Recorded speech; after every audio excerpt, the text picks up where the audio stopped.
Welcome to education classes. आज हम लोग एक्सरसाइज 13.2 करेंगे। 13.2 में जो है मल्टीप्लिकेशन थ्योरम और इंडिपेंडेंट इवेंट से बेस्ड क्वेश्चन पूछे जाएंगे। तो मल्टीप्लिकेशन थ्योरम और इंडिपेंडेंट इवेंट का हम एक अलग कॉन्सेप्ट वाला वीडियो बना दिए हैं। आप डिस्क्रिप्शन बॉक्स में वहाँ से जाके उसे देख लें, और जो लोग देख के आए हैं उनको बनाने में कोई दिक्कत नहीं होगी। देखिए, क्वेश्चन नंबर 1 बोल रहा है, if probability of A 3/5 and probability of B 1/5, find probability of A intersection B if A and B are independent events। तो देखिए, इंडिपेंडेंट इवेंट का प्रॉपर्टी क्या होता है, जैसे कि probability of A intersection B, ठीक है, probability of A intersection B इसके इक्वल होता है probability of A into probability of B। ये होता है इंडिपेंडेंट इवेंट का कॉन्सेप्ट, ठीक है। तो देखिए, हम लोग देखते हैं कि ये जो प्रोबेबिलिटी ऑफ A और प्रोबेबिलिटी ऑफ B इस फॉर्मूले को सेटिस्फाई करता है या नहीं। तो सबसे पहले हम लोगों को करना होगा कि फाइंड करना होगा probability of A into probability of A intersection B। तो probability of A intersection B का देखिए ये फॉर्मूला होता है, एक तरह से समझ सकते हैं इंडिपेंडेंट इवेंट होने का ये फॉर्मूला होता है। तो इसको हम लोग ऐसे करेंगे, probability of A intersection B. हमारे पास प्रोबेबिलिटी ऑफ ए है, क्या है, 3/5 इंटू प्रोबेबिलिटी 1/5। इस चीज़ को हम लोग इंटू कर देंगे, तो वो देखिए कितना आ जाएगा, 3/25। तो ये है इंडिपेंडेंट इवेंट होने का। ये देखिए, इंडिपेंडेंट इवेंट का मतलब ये होता है कि एक के हो जाने से दूसरे पे कोई इफेक्ट नहीं पड़ेगा। समझ गए ना, मेरा बात को समझिएगा। आपको हम एक एग्जांपल देके समझाते हैं।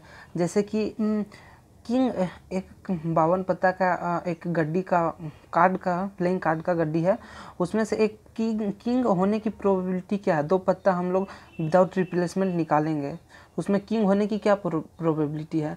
तो फर्स्ट बार जो हम लोग निकालेंगे तो किंग होने की प्रोबेबिलिटी 4/52 हो जाएगा, क्योंकि किंग का कितना पत्ता होता है, 4। और आपको एक बात बता दे रहे हैं, जो लोग को प्लेइंग कार्ड का नॉलेज नहीं है वो सबसे पहले आप प्लेइंग कार्ड का नॉलेज लीजिए। डिस्क्रिप्शन बॉक्स में वीडियो का लिंक मिल जाएगा, उस पर हम एक अलग से वीडियो बना के रखें, वहाँ से आप लोग प्लेइंग कार्ड का नॉलेज ले लीजिए। तो किंग 4 होता है और टोटल 52, ठीक है। उसको हम लोग निकालें और फिर उसी में रख दिए, ठीक है, साइमल्टेनियसली निकाल रहे हैं, ठीक है, निकालें और फिर उसी में रख दिए। तो उससे क्या होगा, विद रिप्लेसमेंट निकाल रहे हैं। जैसे एक निकालें, देखे किंग है, फिर उसी को उसी में रख दिए, फिर दूसरा बार निकालें और फिर देखे उसमें किंग है। तो क्या फ़र्क पड़ रहा है, सेकेंड बार जब हम लोग निकालेंगे तो 4/52 ही होगा ना, क्योंकि एक के हो जाने से दूसरे पे कोई इफेक्ट पड़ रहा नहीं ना। तो इसी को ही इंडिपेंडेंट इवेंट बोलते हैं। जो लोग कॉन्सेप्ट पढ़ के हैं उनको कोई दिक्कत नहीं हो रहा होगा। अब चलिए हम लोग नेक्स्ट क्वेश्चन करते हैं। देखिए, क्वेश्चन नंबर 2 क्या बोल रहा है, 2 card are drawn at random and without replacement.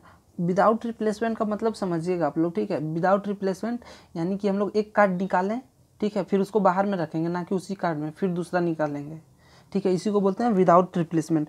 For a pack of 52 playing cards, यानी 52 कार्ड्स हैं, ठीक है। Find the probability both the card are black.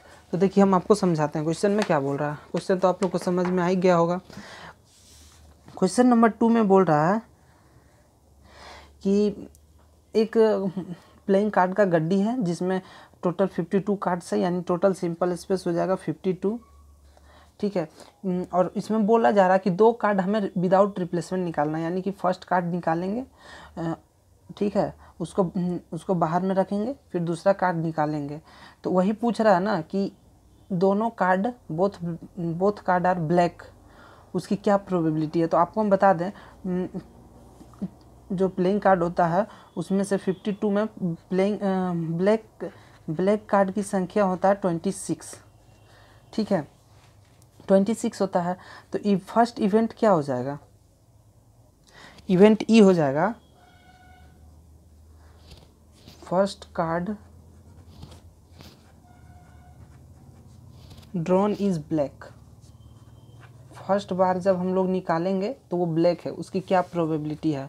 और इवेंट एफ यानी सेकेंड बार भी जब हम लोग निकालेंगे ना तो वो कार्ड ब्लैक हो, इसकी क्या प्रोबेबिलिटी है। तो देखिए इसका एक फॉर्मूला मल्टीप्लिकेशन थ्योरम में होता है, यानी कि दोनों को होना है। इवेंट एफ को का भी प्रोबेबिलिटी होना है और इवेंट एफ का भी प्रोबेबिलिटी होना है। तो probability of E intersection F, इसका फॉर्मूला होता है प्रोबेबिलिटी ऑफ ई। दोनों में से पहले एक होगा ना, तो पहले इवेंट ई हो रहा है, प्रोबेबिलिटी ऑफ ई, उसके बाद and probability of F. Probability of F कब, जब ई हो चुका है। तो देखिए इस पे कैसे ये क्वेश्चन सेटिस्फाई होगा। देखिए टोटल कार्ड कितना है, टोटल कार्ड 52 और ब्लैक कार्ड की संख्या 26। तो देखिए फर्स्ट में क्या बोल रहा है, first card drawn is black, तो ब्लैक होने की क्या पॉसिबिलिटी हो सकती है, 62/52 इंटू, अब ई हो चुका है, एफ को होना है। तो देखिए एफ सेकेंड बार में भी ब्लैक हो, उसकी क्या पॉसिबिलिटी है। तो टोटल ब्लैक कार्ड कितना था 26, उसमें से एक निकल चुका है, तो कितना बचा 25, और एक 52 में से ही तो एक ब्लैक कार्ड निकला है, तो यहाँ बचेगा 51। ठीक है, तो इस तरह से क्वेश्चन को एग्जामिन कीजिएगा, सॉल्व कीजिएगा। इजी है, कुछ हार्ड नहीं है, बस थोड़ा सा प्रैक्टिस मांगता है। उसके बाद देखिए इसको हम लोग 1/2 में कैंसिल आउट हो जाएगा और फिर इसे इंटू कर देंगे, यानी 25/102। ये हो गया सेकेंड का आंसर। अब नेक्स्ट क्वेश्चन करते हैं। देखिए क्वेश्चन नंबर 3 बोल रहा है अ box of orange in inspected bye examine 3 randomly select orange drawn without replacement. देखिए बोल रहा क्वेश्चन में कि बॉक्स का एक पेटी है, ढेर सारा पेटी है, उसमें से हमें उसे सेल के लिए भेजना है, बेचने के लिए भेजना है। ठीक है, तो उसमें से हमें यहाँ बोला गया if all the 3 orange are good the box is approved for sale, यानी कि हमें हर एक पेटी में से 3 संतरा निकालना है। ठीक है, और उसमें से अगर तीनों संतरा गुड होता है तो उसे सेल के लिए भेज दिया जाएगा, और अगर 3 में से एक बैड निकल गया, यानी एक ख़राब निकल गया सड़ा हुआ, तो उसको बेचने के लिए नहीं भेजा जाएगा। तो वही क्वेश्चन में बोल रहा है कि उसके बाद बोल रहा है देखिए reject find the probability that a box containing 15 orange out of 20 are good and 3 are bad once will be approved for a sale. देखिए क्वेश्चन में बोल रहा है कि एक पेटी है, संतरा का एक पेटी है जिसमें 15 बॉल है, यानी बॉल नहीं संतरा है, तो 15 है, यानी टोटल सैंपल स्पेस इतना, और इसमें से गुड यानी कि 12 बॉल जो है ना वो गुड है, यानी अच्छा है, और 3 गो संतरा सड़ा हुआ है उसमें, यानी कि बैड है। और इसमें कंडीशन रखा गया है कि हमें 3 संतरा एक एक करके निकालना है, तीन संतरा एक एक करके निकालना है, और तीनों को गुड होने की क्या प्रोबेबिलिटी है, तीनों गुड होने की क्या प्रोबेबिलिटी है। ठीक है, तीनों को गुड होने की क्या प्रोबेबिलिटी है। तो इवेंट ए 3 इवेंट बनेगा, ए बी सी 3 इवेंट बनेगा ना। First orange are good, first orange are good. Question में बोला है कि इसकी क्या प्रोबेबिलिटी है कि तीनों मतलब वो जो पेटी है उसको सेल के लिए भेजना है, तो सेल के लिए भेजने के लिए तीनों में गुड निकलना चाहिए, तभी ना वो अप्रूवल होगा सेल के लिए। तो वही चीज़ क्वेश्चन में बोला गया है। और second orange are good, third भी गुड होगा तभी तो ये सेल के लिए जाएगा, और इसी का प्रोबेबिलिटी पूछ रहा है, यानी तीनों पेटी को सेल के लिए भेजना है। हो गया। तो अब देखिए इस यानी तीनों का प्रोबेबिलिटी होना है, तीनों को होना है, तो यानी probability of A intersection B intersection C. अब समझिएगा क्वेश्चन में प्रोबेबिलिटी ऑफ पहले कोई एक होगा, यानी पहले ए होगा, उसके बाद ए हो चुका, एंड ए हो चुका, तो प्रोबेबिलिटी ऑफ बी होने की क्या पॉसिबिलिटी है, अपॉन ए, यानी कि इसके हो जाने से इस पे इफेक्ट पड़ना चाहिए, इसी को बोलते हैं मल्टीप्लिकेशन थ्योरम।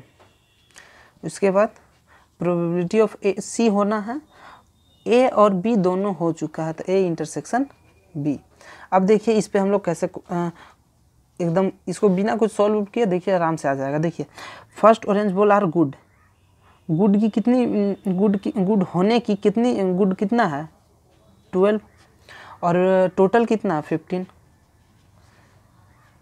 इंटू, फिर से सेकेंड बार भी गुड हो उसकी क्या पॉसिबिलिटी है, सेकेंड बार जब ऑरेंज निकालेंगे तो उसकी क्या पॉसिबिलिटी है कि वो गुड है। सेकेंड बार, फर्स्ट बार तो एक ऑरेंज निकल गया, तो अब कितना बचा 11 बचा, गुड ऑरेंज उस पेटी में से एक निकल गया, तो अब कितना बचा 11 ही ना बचा। अब और नीचे कितना बचेगा 12 14। तो देखिए इसके हो जाने से इस पे इफेक्ट पड़ रहा है ना, मल्टीप्लिकेशन थ्योरम है ये। उसके बाद सी को होना है, सी भी गुड होना है, तो गुड होने की गुड कितना बचेगा 10, और टोटल कितना बच जाएगा 13 बचेगा ना। अब इस चीज़ को हम लोग सॉल्व कर देंगे। देखिए अब ये कट जाएगा 4 बार में 3 का टेबल में, और ये 5 बार में, और ये 5 से 2 बार में, और ये 2 कट जाएगा 7 बार में, 7 बार में कट जाएगा ना। अब तो कुछ नहीं बचेगा, तो ये 44 हो जाएगा, और यहाँ पे 13/7 91, ये हो जाएगा हमारा आंसर। अब नेक्स्ट क्वेश्चन 4 करते हैं। क्वेश्चन नंबर 4 क्या बोल रहा है, a fair coin and unbiased die are tossed, यानी एक सिक्का को और एक पासा को, लूडो वाला पासा को फेंका जा रहा है। Let A be the event, A एक इवेंट है, head appear on the coin, यानी कि कॉइन में हेड आना चाहिए, उसकी क्या पॉसिबिलिटी है, ठीक है। And event B 3 on a die, 3 उसमें दिखना चाहिए हेड में, मतलब कि पासा में, ठीक है। Check whether A and B are independent event और नॉट, यानी कि देखिए ये 2 इवेंट दिए गए ना, इसमें हमें बताना है कि ये दोनों इवेंट इंडिपेंडेंट है या नहीं। तो देखिए अगर आप इंडिपेंडेंट को अच्छा से समझ गए ना, कॉन्सेप्ट जानकर, तो आप इसको डायरेक्ट बता सकते हैं ये इंडिपेंडेंट है या क्या है।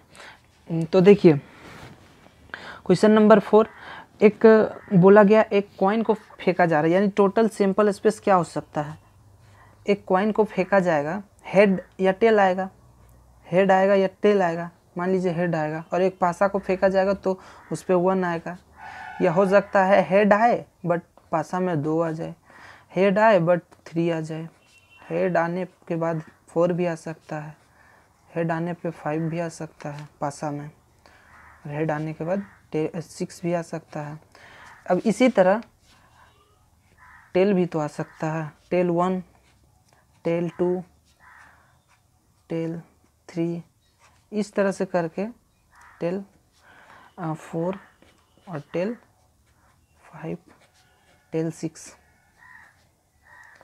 अब 2 इवेंट दिया गया है, इवेंट ए दिया गया है, इवेंट ए दिया गया है। इवेंट ए में दिया गया है कि let B head appear on, head होना चाहिए, सिक्का में हेड होना चाहिए, तो ये हेड वाला जितना है सारा इसमें आ जाएगा, हेड 2, इस तरह से करके 2 3 4 हेड 2 3 4 5 6 तक आ जाएगा, यानी टोटल 6 हो जाएगा इसमें। अब यहाँ से हम लोग प्रोबेबिलिटी ऑफ ए चेक करें, प्रोबेबिलिटी ऑफ ए फाइंड करें, तो प्रोबेबिलिटी ऑफ ए हमें मिल जाएगा, टोटल कितना आ जाएगा हम लिख ही दे, क्या आप लोग को हम लिख दे रहे, ठीक है। 2 के बाद 3 हो जाएगा, 4 हो जाएगा, ठीक है, और 5 हो जाएगा, और ये 6 हो जाएगा। तो टोटल कितना 1 2 3 4 5 6, यानी 6 अपॉन, और ये टोटल सैंपल स्पेस कितना है 12, तो क्या हो जाएगा 1/2 हो जाएगा कि नहीं। अब देखिए फर्स्ट इवेंट में क्या बोल रहा है, हेड कॉइन पे, तो हेड आने की पॉसिबिलिटी क्या होता है 1/2। तो देखिए हाफ आया है कि नहीं, काटेंगे तो ये हाफ आया ना, तो आप डायरेक्ट भी कर सकते हैं। उसके बाद सेकेंड इवेंट बोल रहा है बी, इवेंट बी बोल रहा है कि पासा जो है, पासा में 3 दिखना चाहिए। तो 3 कहाँ कहाँ दिखेगा, हेड 3 में, हेड हो और 3 हो, या फिर टेल, या फिर टेल और 3 में। ठीक है, तो यहाँ 2 इवेंट दो बन रहा है, तो इसका पॉसिबिलिटी हो जाएगा, प्रोबेबिलिटी हो जाएगा, क्या हो जाएगा जी 2/12 यानी 1/6। अब एक सिक्का में 3 आने की पॉसिबिलिटी क्या है, 1/6 ही ना होगा, 6। तो डायरेक्ट अप्रोक्स भी आप बना सकते हैं। उसके बाद बोल रहा है ये इंडिपेंडेंट इवेंट है या नहीं। तो देखिए ए इंटरसेक्शन बी में क्या क्या कॉमन आ जाएगा, ए इंटरसेक्शन बी में H3 कॉमन आएगा, H3। तो इसकी प्रोबेबिलिटी हम लोग फाइंड करें तो हमें मिलेगा 1/12 मिलेगा ना, ये 1 है और टोटल कितना है 12। अब देखिए इंडिपेंडेंट इवेंट का फॉर्मूला आप लोग को पता है,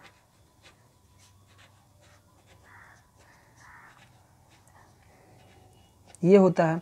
देखिए हम जब ये कॉन्सेप्ट किए हैं तो उसमें आपको हम ये चीज़ बताए हैं, इस फॉर्मूला को ड्राइव करके अच्छा से बताए हैं कि ये कैसे हो रहा है।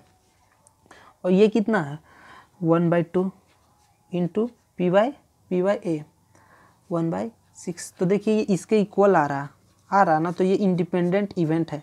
इवेंट ए और बी इंडिपेंडेंट इवेंट है। आप इसे लिख दीजिएगा नीचे। क्वेश्चन नंबर 5 करते हैं। 5 number question, a die mark 1 2 3 in red and 4 5 6 is in green is tossed. Let A be the event, the number is even, and B be the event, the number is red. Are A and B independent? देखिए same question है, ठीक है।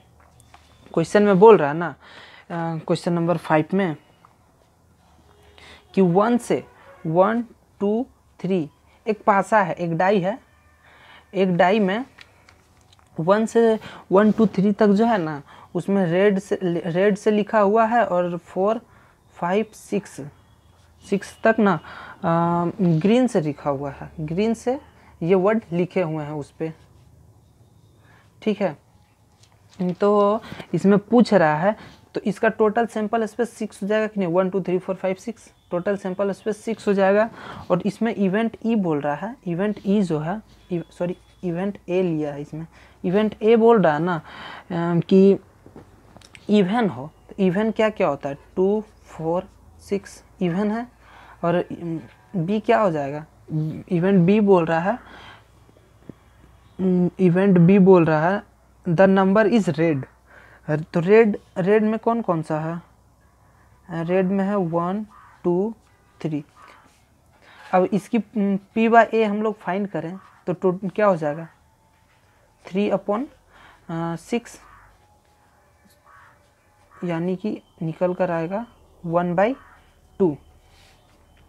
Same उसी तरह से probability of B find करें तो 1/2 आएगा ना, इसका भी 1/2 ही निकल कर आएगा।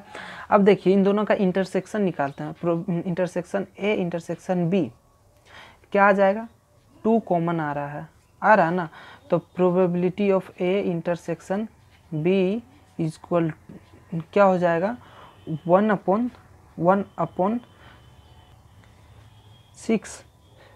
तो अब इसका इंडिपेंडेंट का फॉर्मूला आता है probability of A intersection B.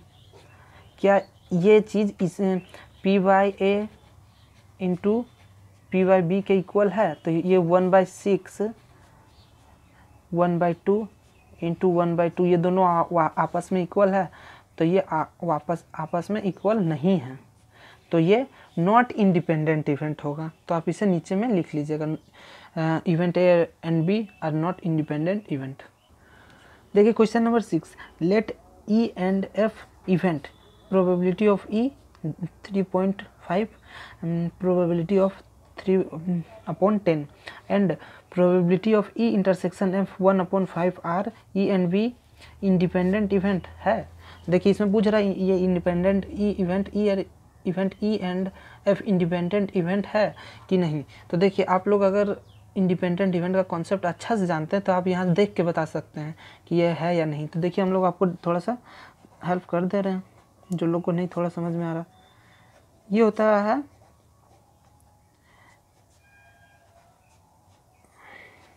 ये चीज़ होता है इंडिपेंडेंट इवेंट का, यानी कि probability of E intersection F probability of E into probability of F के इक्वल होना चाहिए। तो देखिए probability of E intersection F कितना 1/5, प्रोबेबिलिटी ऑफ ई कितना है 3/5 इंटू 3/10। तो क्या हम लोग इसको इंटू करेंगे, इस चीज़ को इंटू करेंगे तो क्या इसके इक्वल होगा, क्या इसके इक्वल होगा। देखिए 950 नॉट इक्वल है कि नहीं। तो इवेंट ई और एफ नॉट इंडिपेंडेंट इवेंट है। नेक्स्ट क्वेश्चन करते हैं। क्वेश्चन नंबर 7 बोल रहा है given that the event A and B are such that probability of 1/2 probability of A intersection B 3/5 and probability of B P probability of B is equal to P. Find P if they are.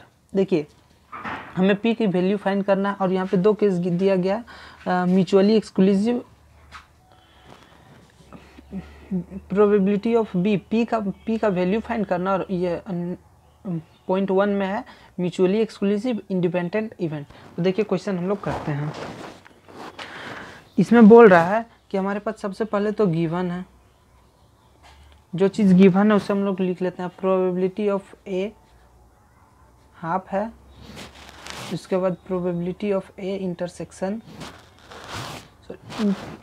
एक minute, intersection नहीं है union है, ये जो है ना union है, union दिया गया है 3/5 and probability of B equal to P. अब पॉइंट नंबर 1 में हमें दिया गया कि इवेंट ए और बी जो है ना म्यूचुअली एक्सक्लूसिव है, म्यूचुअली एक्सक्लूसिव। तो म्यूचुअली एक्सक्लूसिव का मतलब ये होता है ना कि इवेंट जो है ना, दो इवेंट है ए और बी, इन दोनों में ना इंटरसेक्शन कुछ नहीं हो, इन दोनों का इंटरसेक्शन 5 होता है, यानी कि इन दोनों में इंटरसेक्शन कुछ नहीं होता। जैसे कि हम आपको पीछे दिखाते हैं, अभी हम लोग एक क्वेश्चन किए थे यहाँ, क्वेश्चन नंबर 5। तो क्वेश्चन नंबर 5 में देखिए इवेंट ए और इवेंट बी दोनों में क्या कॉमन दिख रहा था, 2 कॉमन दिख रहा था ना। और अगर इन दोनों में कोई कॉमन नहीं, ये 2 सपोज कीजिए ये 2 नहीं रहता, ये दोनों 2 इन दोनों में नहीं रहता, चाहे एक में नहीं रहता, तो क्या ए इंटरसेक्शन बी में कोई चीज़ कॉमन आता है, नहीं आता, तो उसको बोलते हैं म्यूचुअली एक्सक्लूसिव। तो क्वेश्चन नंबर 7 में वही चीज़ बोल रहा है कि इवेंट ए और बी जो है ना उसमें कोई चीज़ म्यूचुअली मतलब कॉमन नहीं है, तो उसे बोलते हैं म्यूचुअली एक्सक्लूसिव। और म्यूचुअली एक्सक्लूसिव का जो प्रोबेबिलिटी होता है ना वो होता है 0, ठीक है। तो ये चीज़ हो गया 0, probability of A intersection B. अब ये probability of A union B का एक फॉर्मूला होता है, probability of A plus probability of B minus probability of A intersection B, ये फॉर्मूला होता है।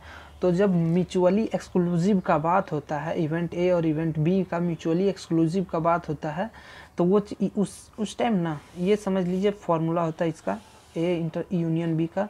तो जब म्यूचुअली एक्सक्लूसिव हो जाएगा तो ये चीज़ तो हट जाएगा, ये चीज़ हट जाएगा ना।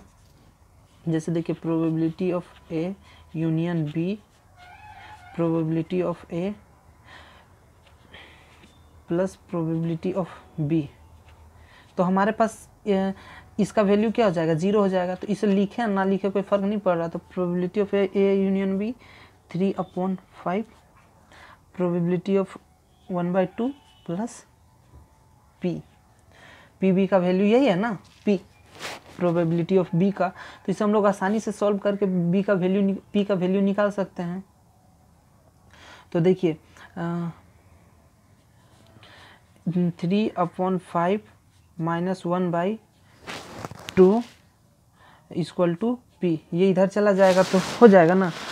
उसके बाद इसमें 10 कॉमन आ जाएगा, एलसीएम आ जाएगा, तो ये क्या हो जाएगा 6 माइनस का 5 यानी यहाँ 5, यानी पी का जो वैल्यू निकल कर आएगा वो आएगा 1/10।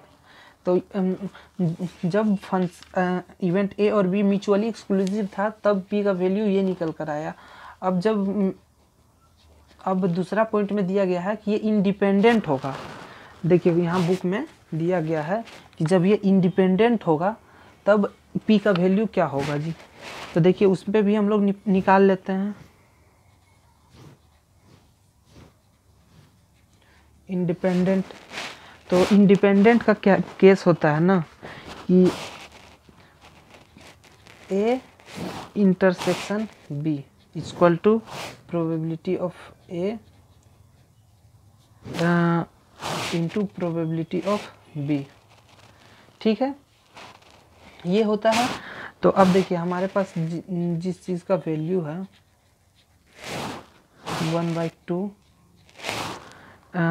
इंटू पी बी का वैल्यू क्या है पी, यहाँ पी लिख देंगे तो हमारे पास ए इंटरसेक्शन बी निकल कर आ जाएगा। ए इंटरसेक्शन बी आ जाएगा हमारे पास p/2 आ जाएगा ना। अब यहाँ से एक चीज़ हमें करना है कि probability of A union B का फॉर्मूला फिर से लगाएंगे। तो इसका formula PA + PB minus probability of A intersection B, ये हो जाएगा। तो इसका वैल्यू हमारे पास है ना 3/5, उसके बाद इसका हाफ प्लस इसका p, और इसका देखिए हम लोग अभी यहाँ ये है ना, तो 2/p ये हो गया। अब इसको हम लोग फटाक से सॉल्व करके p का वैल्यू निकाल लेंगे। तो 3/5 1/2 प्लस इसमें हम लोग एलसीएम ले लेंगे 2, तो ये हो जाएगा 2p - p। ठीक है, 3/5 इक्वल टू क्या हो जाएगा। अब फिर इसमें 2 एलसीएम फिर से ले लेंगे। अब डायरेक्ट भी दोनों के एक साथ में भी कर सकते थे। तो यहाँ पे क्या हो जाएगा p हो जाएगा ना, 2p में से 1p चला जाएगा तो फिर 2 यानी क्या हो जाएगा 1 + p।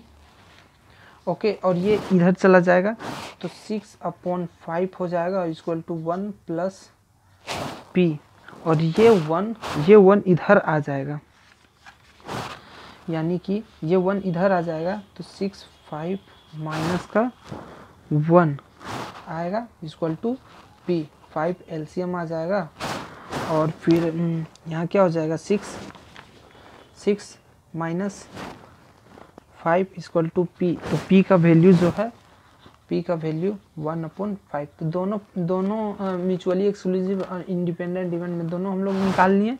अब क्वेश्चन नंबर नेक्स्ट 8 करते हैं। क्वेश्चन नंबर 8 बोल रहा है let A and B event independent event with PA probability of A 0.3 and probability of B 0.6 find. ये चारों केस फाइंड करना है। देखिए हमारे पास गिवन है ना, गिवन है प्रोबेबिलिटी ऑफ A 0.3 और प्रोबेबिलिटी ऑफ B 0.4, और ये दोनों इवेंट इंडिपेंडेंट इवेंट है। अगर ये दोनों इंडिपेंडेंट है तो इसका मतलब होगा कि probability of A intersection B जो है ना, मतलब कि प्रोबेबिलिटी ऑफ ए, अगर कोई इवेंट इंडिपेंडेंट है तो उसका दोनों इवेंट इंडिपेंडेंट है तो प्रोबेबिलिटी ऑफ ए और प्रोबेबिलिटी ऑफ बी का जो इनटू होगा ना, दोनों का वैल्यू का जो इनटू होगा ना, वो इक्वल होगा probability of A intersection intersection B के। ये चीज़ यही ना फॉर्मूला है, उसको हम लोग ऐसे करके भी लिखते हैं बट है तो सेम ही ना। तो कितना इजी से हम लोग निकाल सकते हैं ना probability of A intersection B का वैल्यू। कैसे, इन दोनों को आपस में इंटू कर दें, क्योंकि इवेंट ए और बी इंडिपेंडेंट है। तो क्या हो जाएगा 0.12 हो गया। अब नेक्स्ट बोल रहा है, ये तो 1 था, और नेक्स्ट बोल रहा है question number 2, probability of A union B find कीजिए। यूनियन का फॉर्मूला आप लोग को पता है कि नहीं? A union B, probability of A plus probability of B minus probability of A intersection B. तो हमारे पास तीनों का वैल्यू है कि नहीं? प्रोबेबिलिटी ऑफ 0.3 प्लस 0.4 माइनस 0.12, तो ये हो जाएगा 0.7 और माइनस 0.12, यानी कि ये माइनस कर देंगे तो 0.58 आ जाएगा ना, क्योंकि ये 0.7 और 70 हो जाएगा, और 0 माइनस कर लीजिएगा 0.58 आएगा। हो गया आंसर। अब नेक्स्ट करते हैं, नेक्स्ट क्वेश्चन। नेक्स्ट है 3, probability of A upon B. देखिए, जब कोई फंक्शन इंडिपेंडेंट होता है ना, तो उसका एक अलग अलग केस होता है। देखिए, हम आपको ये फॉर्मूला आपको हम उस टाइम बताए थे कॉन्सेप्ट में, यहाँ बुक में भी लिखा हुआ है। देखिए, प्रोबेबिलिटी ऑफ ई हमसे पूछा है, प्रोबेबिलिटी ऑफ एफ जब ई अपॉन ई, तो वो होता है प्रोबेबिलिटी ऑफ एफ के इक्वल। तो हमें यहाँ पर क्या पूछा, प्रोबेबिलिटी ऑफ ए, तो वो होता है प्रोबेबिलिटी ऑफ ए के इक्वल, प्रोबेबिलिटी ऑफ ए के इक्वल होता है। इंडिपेंडेंट वाला केस में ये चीज़ होता है। आप लोग ध्यान से इंडिपेंडेंट इवेंट को बढ़िया से पढ़िएगा। तो probability of A upon B, probability of A होता है, तो प्रोबेबिलिटी ऑफ ए का वैल्यू हमारे पास दिया गया। अब नेक्स्ट में पूछा है probability of B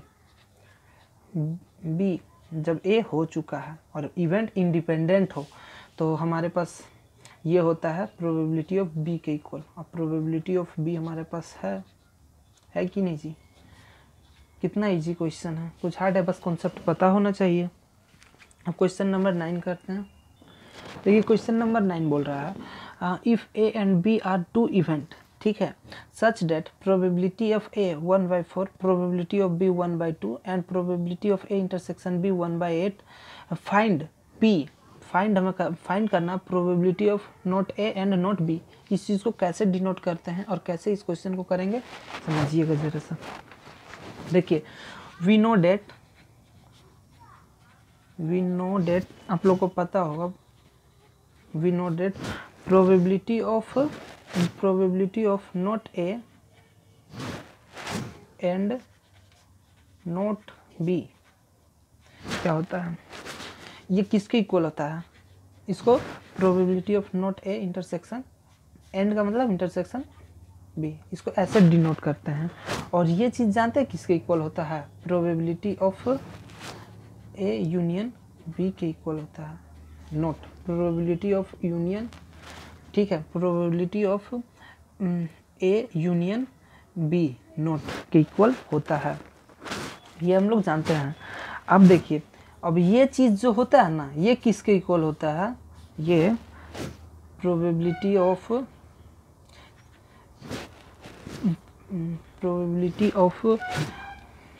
A union B जो नॉट, ये -1 probability of A intersection union B के इक्वल होता है। तो देखिए, एक तरह से घुमा फिरा के एक ही चीज़ आया, मतलब कि उसमें माइनस लगा दिए, तो ये जो नोट होता है ना, वो हट जाता है। तो देखिए, हमें फाइंड करना है प्रोबेबिलिटी ऑफ, ये चीज़ फाइंड करना है, यानी कि ये इसके इक्वल होता है। तो हमें वैल्यू फाइंड करना है इसका, और ये सारे सब फॉर्मूले होते हैं। देखिए, आपको अगर बेसिक पता है ना, तो आपको क्वेश्चन में दिक्कत नहीं होगा, ठीक है, बेसिक पता होना चाहिए बस। -1, एक मिनट यहाँ से करते हैं, ठीक है, -1, इसका फॉर्मूला यूनियन वाला पता है आप लोग को, probability of A plus probability of B minus probability of A intersection B, यही ना फॉर्मूला होता है, ये फॉर्मूला है, इस पे हम लोग सारा वैल्यू हमारे पास है, सॉल्व कर लेते हैं इस तरह से। इन तीनों का वैल्यू है कि नहीं हमारे पास क्वेश्चन में? बिल्कुल है जी। प्रोबेबिलिटी ऑफ ए क्या है हमारे पास? 1/4 प्लस 1/2 माइनस 1/8, ये तीनों चीज़ है हमारे पास। तो इन सभी में 8 एलसीएम आ जाएगा।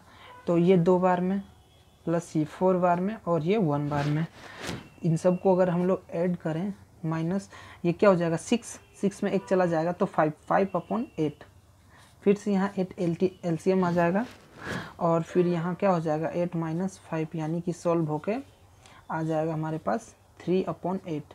तो हम लोगों ने probability of not A and not B का वैल्यू फाइंड कर लिए 3/8, ये हो गया हमारा आंसर। तो हम लोगों ने 9 तक क्वेश्चन कर लिए।